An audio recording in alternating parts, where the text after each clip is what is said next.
2008 inches. Why is Siegfried crying? After all, people from Sparta never cry. Because you don't smile anymore, Eski? The cat replied, looking at the doggy in the tin, thanks to which it was possible to pick her up to stand up. But I'm trying. I do everything to stay on my feet. The joints in the hind legs are strangely swollen and I can't straighten them, but the front legs can.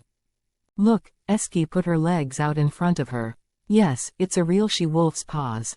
The real leader of the herd, replied Henry, who did not know too much what to say to his friend, because the front legs were also starting to change. Now probably the lioness paws. Eski smiled at Henry, who smacked her with his paw in the nose.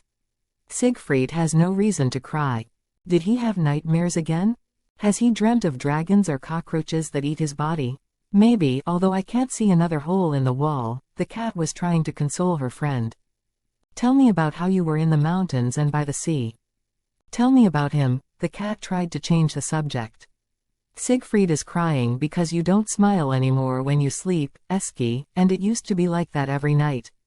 In his eyes, you are still a joyful sultan, he whispered so that his new friend wouldn't hear. Kathleen fulfilled her promise. Although we spent Christmas Eve at home, we went to the mountains right after Christmas. Siegfried, or rather his friend, who lived there for years, helped him find a hotel where they also accepted dogs. Well, I guess children take fewer things with them when they go on holiday than I do.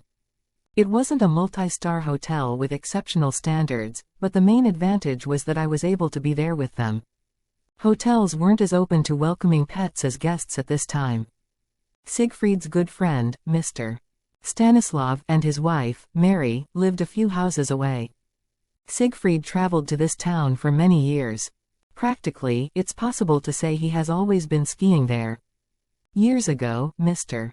Stanislav and his wife ran a huge holiday home where they were staying.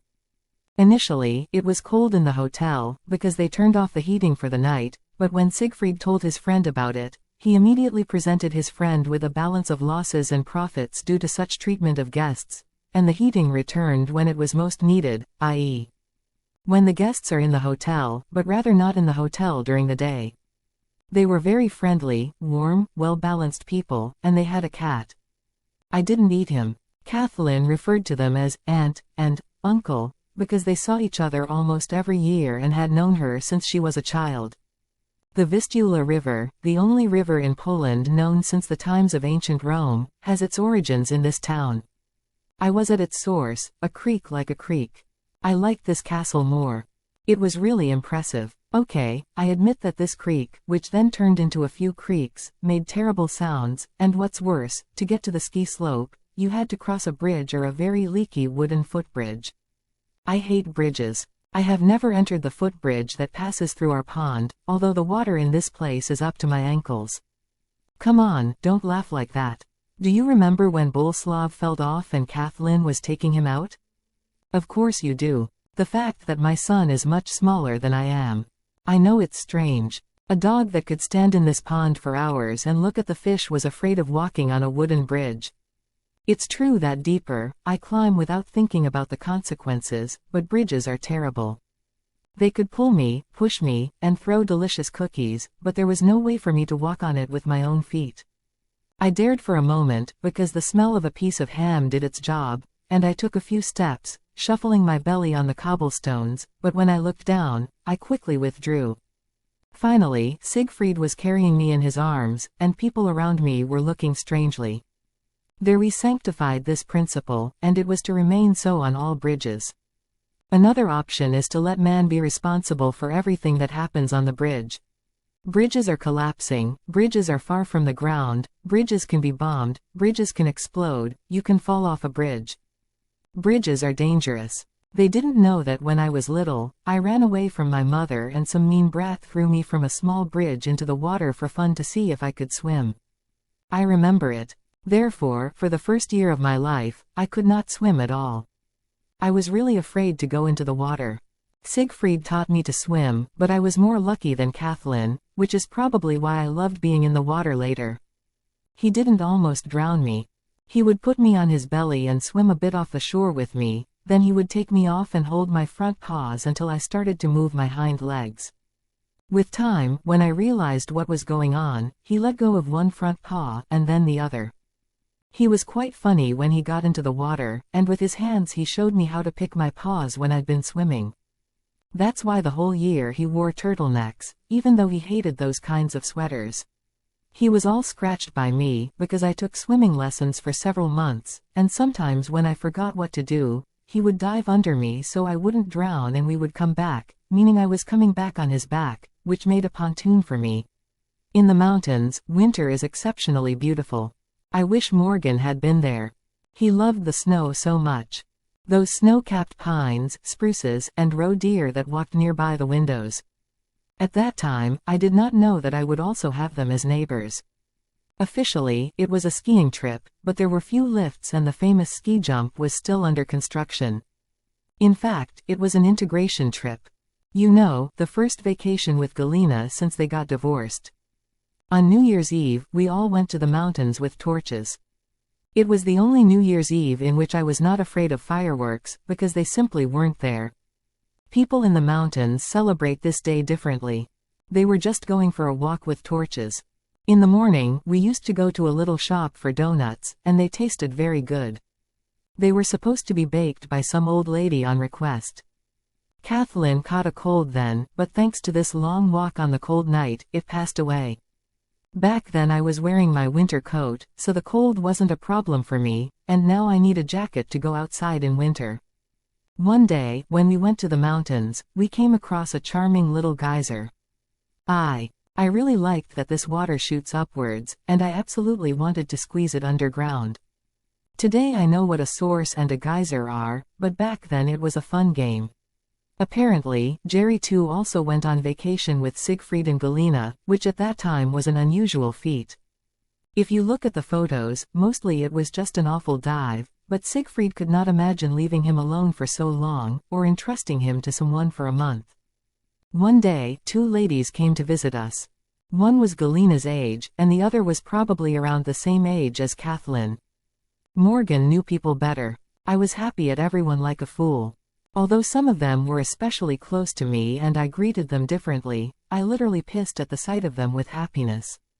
Siegfried hated both ladies. Richard survived the war and was able to explain a lot and keep silent, but he also had his opinion. Galina looked at them as if at God, and Kathleen had mixed feelings. Siegfried was definitely right, and Kathleen began the process of learning about human nature at this time. I don't know if Mr. Stanislav is still alive, but I heard Siegfried while he was talking to a friend on the phone. His wife, Mary, died on Christmas. She sat down in the armchair and turned on the television. She never turned it off, and Mr. Stanislav plunged into despair and closed in on himself. I understand him. You don't even know how much I can understand him. But unlike him, I discovered what I had when it was missing. When we were on the way back home, I couldn't believe my eyes. I saw my father's house, and Mrs.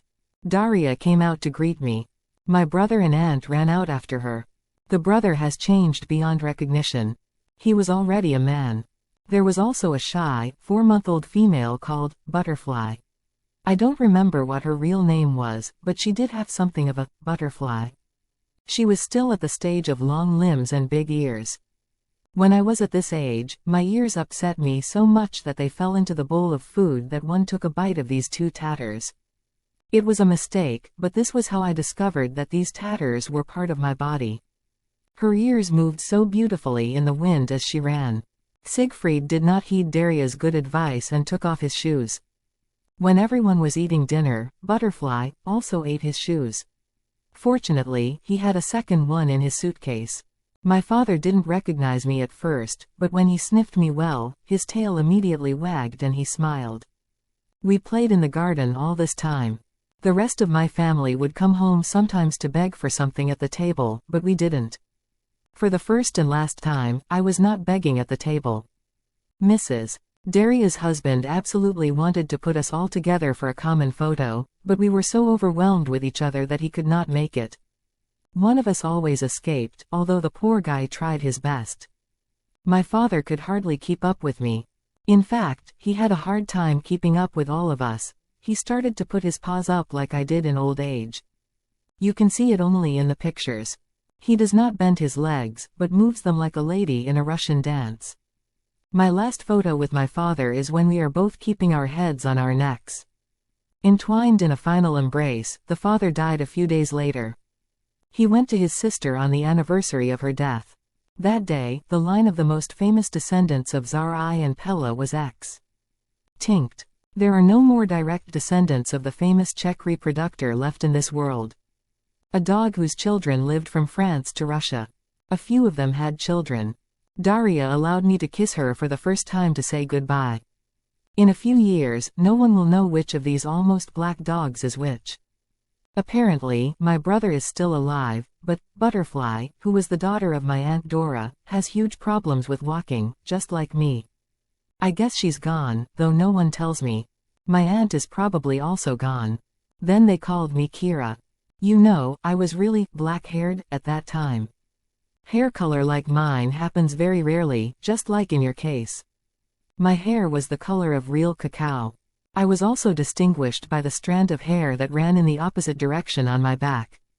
Just like a Rhodesian ridgeback. Few here appreciated it, but it was completely different in the Middle East. In Turkey I was called Chosen One, or Marked by God.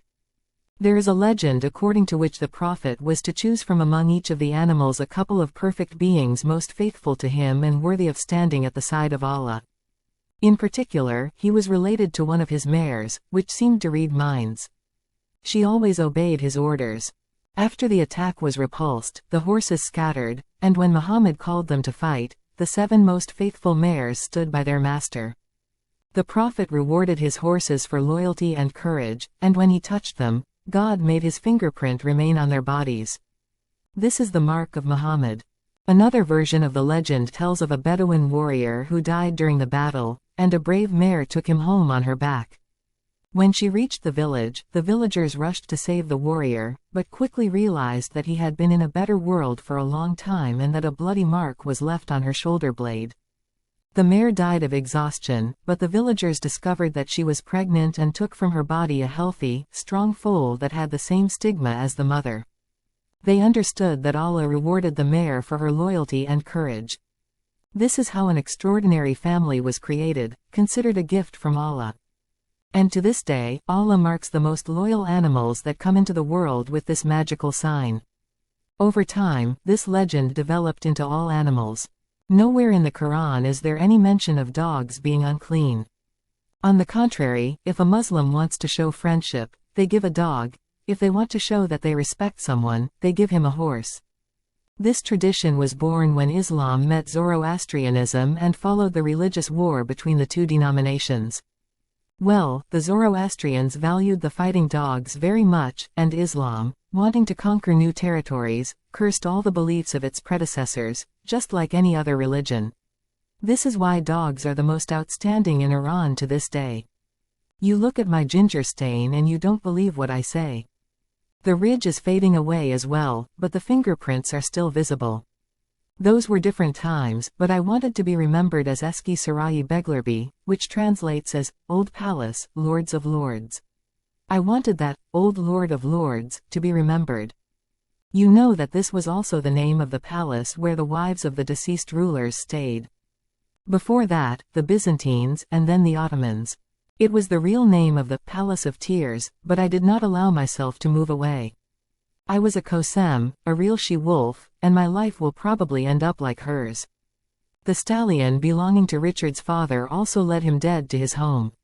In May, I was a guest for the first time. I was invited to Kathleen's aunt's house on the occasion of some family celebration. She was also Galina's cousin. It was probably an important celebration because many guests came. Why was I there? Because I couldn't stay at home alone. By the way, I do not know how they did it, but I was also invited. Apparently, this girl wants to be a vet now. Gods, if I had known that, I wouldn't have gone there in my life. I guess I was polite, because I don't remember any complaints. Maybe not everyone wanted a good morning kiss. I already weighed 34 kilos. I always sat at the table in a chair, just like my aunt. We are neat and elegant, but let me tell you with confidence that it is true that we pointers are not fully aware of how much we weigh. Because on the knees of Siegfried and Richard, I still loved to sit, and even when I started kissing them. All in all, it was a miracle that I did not crush and strangle them. After all, a calf was leaning against them, and my tongue was blocking their nostrils. In the spring, I also had my first photo session. The place was not very special because it was a large parking lot in front of the shopping center. The session was organized by Kathleen's friend from her year in college. She was already finishing the second direction. James was a wizard. He did make these cars invisible behind me at all. In the photos, it is possible to see just me and Siegfried. They had some sort of graduation exhibition in this shopping center.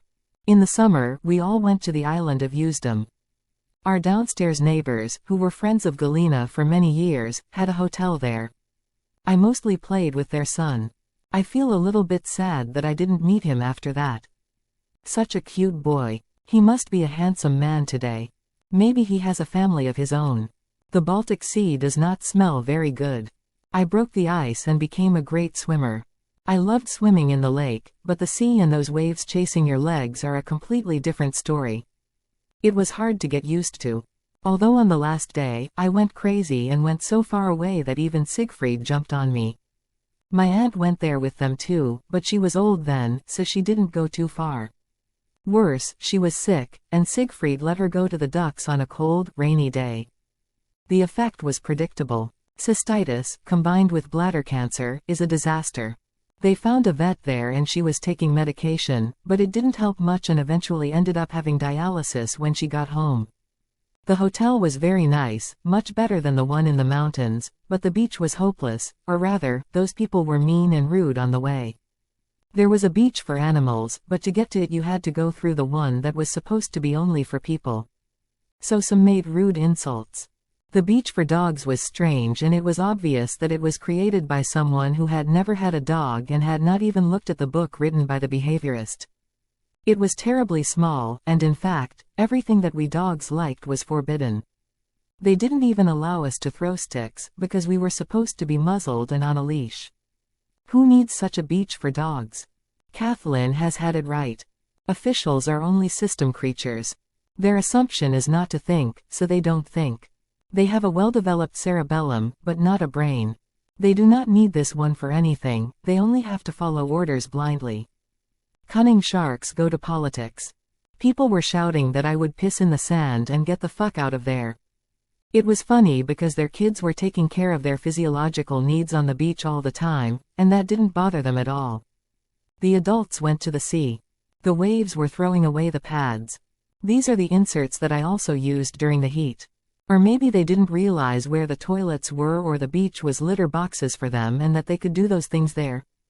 One day, when we were walking along the sidewalk towards the beach, one supposedly elegant lady was walking with a bicycle and mumbled silently, pretending that she was not whispering to us quite loudly. This is not a place for such shit. Kathleen turned and said, for cheap whores as well, please change your pants, or pull up your trousers. She was indeed a mature woman. She had white transparent trousers and black thongs that protruded from above the trousers, and these were lowered very low, revealing the buttocks with precision. Well, sometimes designer embroidery won't help. Naked humans are not attractive. It's good that we have fur. I didn't like the sea. I definitely prefer the mountains, although I will never forget this lovely boy. Is that pink orchid still on the windowsill on the left? There is one there, but I do not know if it is because it has not been blooming.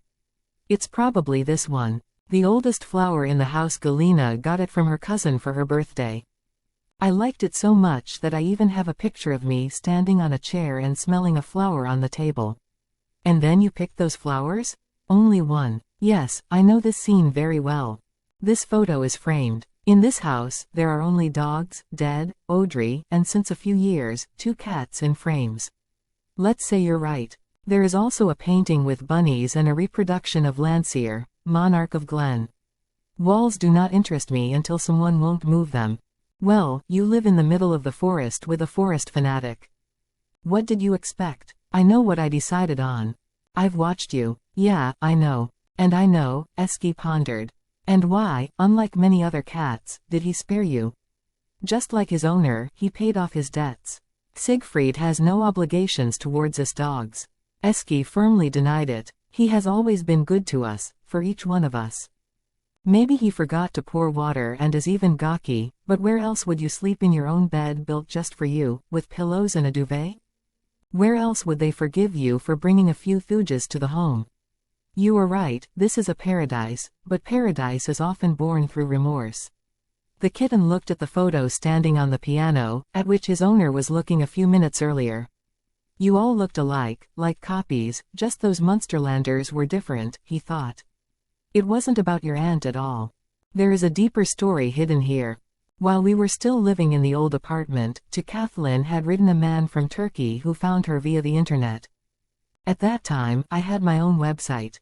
Ataturk lived in Kusadasi, and as a little boy he went hunting with his uncle and Siegfried, mainly for birds and wild boars. In the latter, they participated only as hunting companions, because they did not eat this type of meat. Siegfried loved Turkey very much and spent many happy years there. Kathleen was born there. He left the country only at the request of Galina, who wanted to be a feminist. Whatever that word means. I believe that the facts that she lived only for work and she forced Siegfried to leave the country that was his home contributed to their separation. To this day, with every row, Siegfried reminds her of it, and probably everyone is able to understand him except Galina. There he had a very good job, was appreciated, and was able to continue designing huge building structures. All those nuclear and coal plants that sometimes seemed to be his whole world. There was simply no job for him here, because it had all been built a long time ago. Kathleen also never found herself in this country. Her mother always wanted to mold her into her own image, but she preferred the traditional Eastern family model. The two of them simply died alive because of a selfish decision by Galina, who, believe me, knows how to get her own way. Siegfried infected the boy with his stories not only for hunting, but also for starting pointer breeding in Turkey. Atta was one of the first to bring these dogs to his country. As he himself emphasized, the stories of Siegfried and the photos of Jerry too created a dream of having a pointer for himself, and he even had no idea when it was born. He contacted Kathleen because he saw me in the photo and recognized her by surname. One of his dogs was sick, and he sought medical advice. Years later, I was going to have the same skin problem. Unfortunately, Atta no longer breeds German pointers and has switched to English pointers. Autumn. The construction of the house was nearing completion, and we went back to the dog show. This time to the city where my beloved Uncle Joseph lived.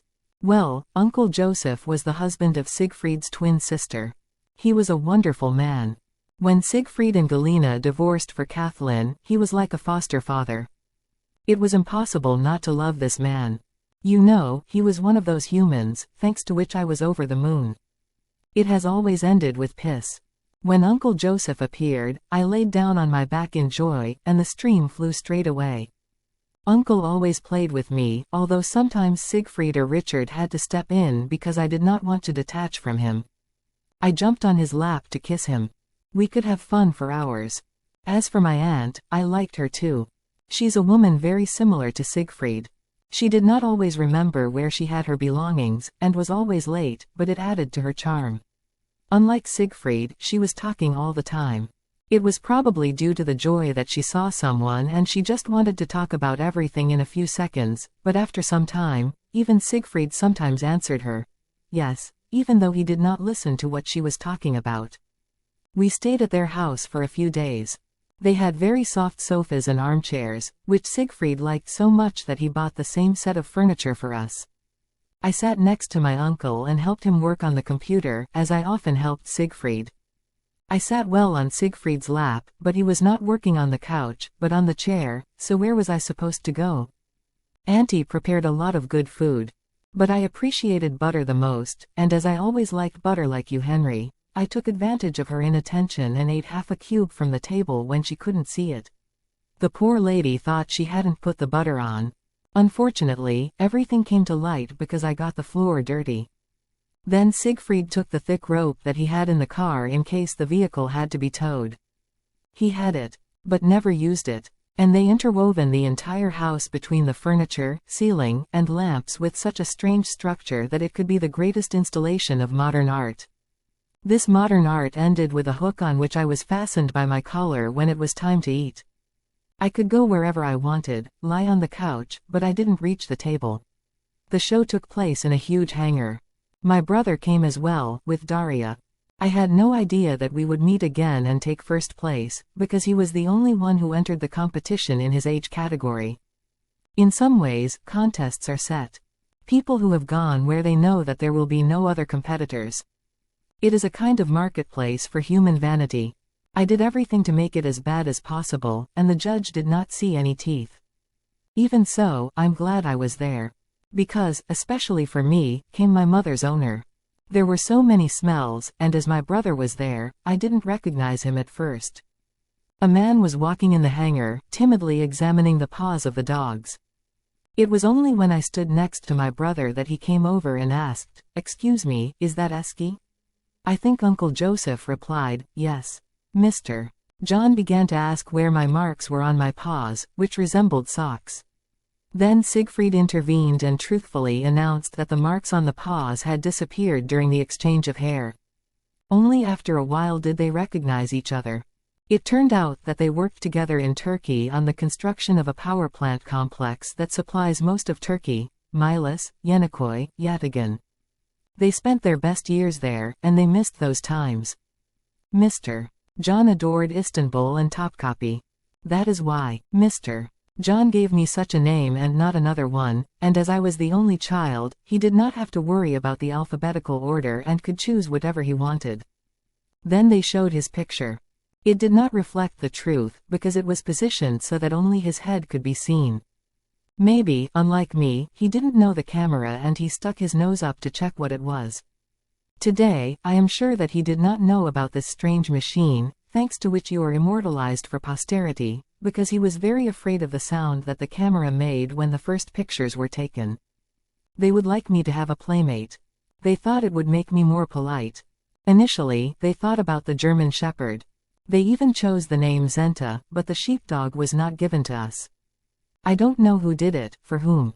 Kathleen for Siegfried, or he for her. They thought they would be a temporary home for him and then give him to someone who wanted a pointer. I don't think they believed it themselves. You laugh too, so you already know some of them. Others might, but not them. They have never made any of us feel that we are inferior. They always treated us the same. They were stroked at the same time, entertained and fed. We even had the same toys, bowls, and lairs. Was he the perfect match? He was very distinguished towards me. He felt respect, he looked at me with admiration. I liked it, although he was able to get his way. It's beyond description. He was one big mystery.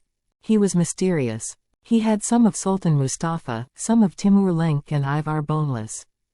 Unlike the unfortunate Sultan, he stayed on the throne until the end of his days.